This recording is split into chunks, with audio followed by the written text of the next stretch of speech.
ఆ కంపెనీ నాదంటే నాది నాదంటే నాది అనే విధంగా వైఎస్ జగన్మోహన్ రెడ్డి కుటుంబంలో పెద్ద కలహాలు అయితే అసలు ఆ కంపెనీ ఏంటి, ఎందుకు కుటుంబంలో విభేదాలు వచ్చాయనేది ఈ వీడియోలో మనం పూర్తిగా తెలుసుకుందాం. అయితే సరస్వతి భూములు, పల్నాడు జిల్లాలోని సరస్వతి భూములు పవర్ అండ్ కో ఏదైతే ఒక సిమెంట్ ఫ్యాక్టరీ పెడతామని చెప్పి కొన్ని వందల ఎకరాలు ఏవైతే అప్పట్లో రాజశేఖర్ రెడ్డి గారి టైంలో ఆ భూములు అనేవి జగన్మోహన్ రెడ్డి గారు ఒక సిమెంట్ ఫ్యాక్టరీ పెడతామని చెప్పి ప్రభుత్వం నుంచి కొంత రాయితీలు ఇచ్చి తీసుకున్నట్టు గతంలో సమాచారం ఉంది. అవే పల్నాడు భూములకు సంబంధించి గతంలో ఉప ముఖ్యమంత్రి పవన్ కళ్యాణ్ గారు కూడా దగ్గర ఉండి వెళ్లి అక్కడ వాటిని పర్యవేక్షించడం జరిగింది. అందులో ఏవైతే ఆక్రమిత భూములు ఉన్నాయో అవన్నీ కూడా స్వాధీనం చేసుకోవడం జరిగింది. అయితే ఈ పవర్ ఇండస్ట్రీకి సంబంధించి సరస్వతి పవర్ ఇండస్ట్రీస్ ఏదైతే ఉందో దానికి సంబంధించిన భూములు జగన్మోహన్ రెడ్డి గారు ఏమంటున్నారంటే ఆ కంపెనీ నాది, నేను నా కష్టార్జితంతో సంపాదించాను, అదంతా కూడా నా సొంత ఆస్తి అని చెప్పి ఆయన చెప్తున్నారు. ఇంకోవైపు విజయమ్మ గారు అది నా భర్త ఆస్తి, అందులో 99% వాటా అనేది నాకే ఉంది, నేను ఎవరికి ఇవ్వాలనుకుంటే అది వాళ్ళకి చెల్లుతుంది, కానీ జగన్మోహన్ రెడ్డికి షర్మిల మీద ప్రేమ లేకపోవచ్చు, కానీ జగన్మోహన్ రెడ్డికి నా మీద ప్రేమ ఉంది, అందులో ఎటువంటి సందేహం లేదు, నేను ఎలా చెప్తే అలా నా కొడుకు వింటాడు అని చెప్పి విజయమ్మ గారు చెప్తున్నారు. ఇంకోవైపు షర్మిల గారు అది మా తండ్రి గారు సంపాదించిన ఆస్తి, అందులో ఆల్రెడీ 50% వాటా అనేది నాకు ఎంఓఎల్ రూపంలో ఆస్తి ఇస్తానన్నట్టు ఆల్రెడీ అగ్రిమెంట్ చేసుకోవడం జరిగింది. కానీ రీసెంట్ గా వచ్చిన వాదనల ప్రకారం పార్టీల మధ్య రాజకీయాల్లో వ్యతిరేకత వల్ల ఆయనకి నాకు విభేదాలు రావడం వల్ల ఇప్పుడు మొత్తం జగన్మోహన్ రెడ్డి ప్లేట్ తిప్పేసి నీకు అసలు ఆస్తి ఇవ్వనని చెప్పి నా మీద గొడవకు రావడం అయితే జరుగుతుందని చెప్పి షర్మిల గారు చెప్తున్నారు. ఇక్కడ ముగ్గురిది కూడా ఒక్కొక్కరిది ఒక్కొక్క వెర్షన్ అనేటట్టు ఉంది. జగన్మోహన్ రెడ్డి గారు మొత్తం ఆస్తులన్నీ నావే, నేనే సంపాదించానని చెప్తున్నారు. సరస్వతి పవర్ ఇండస్ట్రీస్ ఏదైతే ఉన్నాయో దానికి సంబంధించిన ఆస్తులన్నీ కూడా నేను సంపాదించినవి, అవి నాకే చెల్లుతాయని ఆయన చెప్తున్నారు. ఇంకోవైపు విజయమ్మ గారు ఏం చెప్తున్నారు, ఇది నా భర్త ఆస్తి, ఇది పిల్లలందరికీ కూడా సిరిచకం చేయాలి, ఆ బాధ్యత నాకు ఉంది అని చెప్పి ఆవిడ చెప్తున్నారు. మూడో వైపు విజయమ్మ గారు అది నా తండ్రి సంపాదించిన ఆస్తి, నా అన్న నాకు ఇవ్వాల్సిన వాటా ఇవ్వకన్నా లేటు తిప్పేశాడని చెప్పి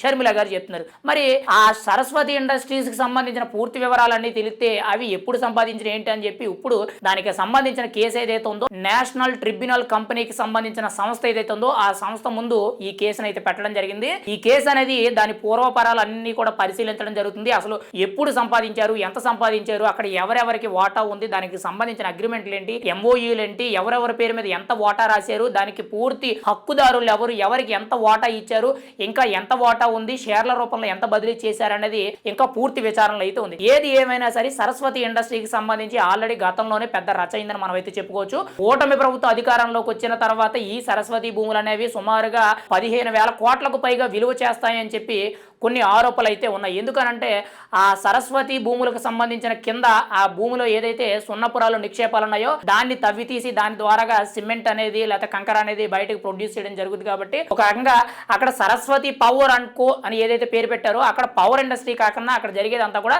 సిమెంట్ ఇండస్ట్రీ. దానికి సంబంధించి కూడా చాలా వరకు కూడా జగన్మోహన్ రెడ్డి గారు తన గత 5 ఏళ్ల అధికారంలో ఉండేటప్పుడు కొన్ని రాయితీలు కూడా తీసుకున్నారు. సిమెంట్ ఇండస్ట్రీ కావాల్సింది కొన్ని లక్షల హెక్టార్ల వాటర్ కావాలి కాబట్టి వాటర్ రాయితీలు కూడా తీసుకున్నారు. ఈ భూములకు సంబంధించి పేద ప్రజల నుంచి పల్నాడు జిల్లాకి మెయిన్ గా ఆ ప్రాంతాల్లో ఉన్న ఈ సరస్వతి భూములు ఏవైతే ఉన్నాయో వాటి పరిధిలో ఉన్న ఆ ప్రజల దగ్గర నుంచి తక్కువకి అప్పట్లో 2007, 2009 ఆ టైంలోనే రాజశేఖర్ రెడ్డి గారి హయాంలోనే ఆ భూముల్ని కేవలం 1,50,000-2 లక్షల రూపాయలకి అవి సెటిల్ చేసుకోవడం జరిగింది. అవన్నీ కూడా ప్రభుత్వ పరం చేసుకున్నాడట. అక్కడి నుంచి ముఖ్యంగా వీళ్ల పేరున సొంతంగా రిజిస్ట్రేషన్ చేసుకున్నట్టయితే కొంత ఆరోపణలు ఉన్నాయి. వాటిల్లో రెవెన్యూ భూములు ఉన్నాయి, కొన్ని అసైన్డ్ భూములు, కొన్ని అటవీ శాఖ భూములు ఉన్నాయని చెప్పి ప్రభుత్వానికి సంబంధించిన అధికారులందరూ కూడా తనిఖీలు చేయడం జరిగింది. ఉప ముఖ్యమంత్రి ఇచ్చిన ఆదేశాలతో వాటిని మళ్ళీ తిరిగి ప్రభుత్వ అండర్లోకి స్వాధీనం చేసుకోవడం అయితే జరిగింది. అయితే మిగిలిన భూములు ఏవైతే ఉన్నాయో ఈ భూములు అనేవి ఇప్పుడు పెద్ద వివాదాస్పదంగా మారింది. రోజు రోజుకి కూడా ఇప్పుడు వైఎస్ కుటుంబం అంటే జగన్మోహన్ రెడ్డి గారు, షర్మిల గారు, విజయమ్మ గారు విడిపోవడానికి కారణం ఈ సరస్వతి భూములు అనేటట్టు చాలా ప్రధానంగా తెలుస్తుంది. అయితే జగన్మోహన్ రెడ్డి గారు నేనే సంపాదించానన్నారు, విజయమ్మ గారేమో ఇది నా భర్త ఆస్తి,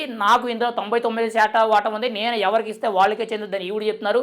ఇటు షర్మిల గారు ఏం చెప్తున్నారు అని అంటే అది నా తండ్రి గారి ఆస్తి, నాకు 50% వాటా ఇచ్చారని చెప్పి ఆవిడ చెప్తున్నారు. మరి ఇందులో ఏది వాస్తవం అనేది తెలియవలసింది. ఏది ఏమైనా సరే ఈ కేసు అనేది వచ్చే నెల జూన్ 10వ తారీఖు వరకు కూడా దీన్ని వాయిదా వేయడం జరిగింది. ఆ తర్వాత ఫైనల్ గా తుది తీర్పు అనేది వచ్చే అవకాశం అయితే తెలుస్తుంది. ప్రస్తుతానికి నేషనల్ ట్రిబ్యునల్ కంపెనీల సంస్థ ఏదైతే ఉందో అక్కడ ఈ కేసు అనేది కొంత విచారణలు అవుతుంది. దానికి సంబంధించి రాతపూర్వకమైన ఒక విచారణ పరమైన లేఖ ఏదైతే ఉంటుందో అది ఎవరికి వాళ్ళు విడివిడిగా కూడా అంటే జగన్మోహన్ రెడ్డి గారు తన తరపు నుంచి స్టేట్మెంట్ అంతా కూడా రాసి అక్కడ అందించడం జరిగింది. ఇంకోవైపు విజయమ్మ గారు, ఇంకోవైపు షర్మిల గారు, ఎవరికి వారు ముగ్గురు కూడా వ్యక్తిగతంగా వాళ్ళ తరపు నుంచి లిఖిత పూర్వకమైన లేఖలు అనేవి అక్కడ విచారణకు అయితే చేపట్టడం జరిగింది. కానీ అందులో ప్రస్తుతానికైతే దీన్ని వచ్చే నెల 10వ తారీఖు వరకు కూడా వాయిదా వేయడం జరిగింది. అందులో ఒక సభ్యుడు ఆ నేషనల్ ట్రిబ్యునల్ కంపెనీ సంస్థ ఏదైతే ఉందో అందులో ఉన్న ఒక కీలక సభ్యుడు సెలవుల్లో ఉండడం కారణంగా దీన్ని కొంత వాయిదా వేస్తున్నట్టు తెలుస్తుంది. మరి ఫైనల్ గా ఈ సరస్వతి పవర్ అనుకో కంపెనీ జగన్మోహన్ రెడ్డి గారిదా, విజయమ్మ గారిదా, లేదంటే షర్మిల గారికి వాటా వస్తుందా అనేది మనకైతే తెలియవలసి ఉంది. ఏది ఏమైనా సరే ఈ కంపెనీ పరంగా వైఎస్ కుటుంబం 3 ముక్కలైందని మనమైతే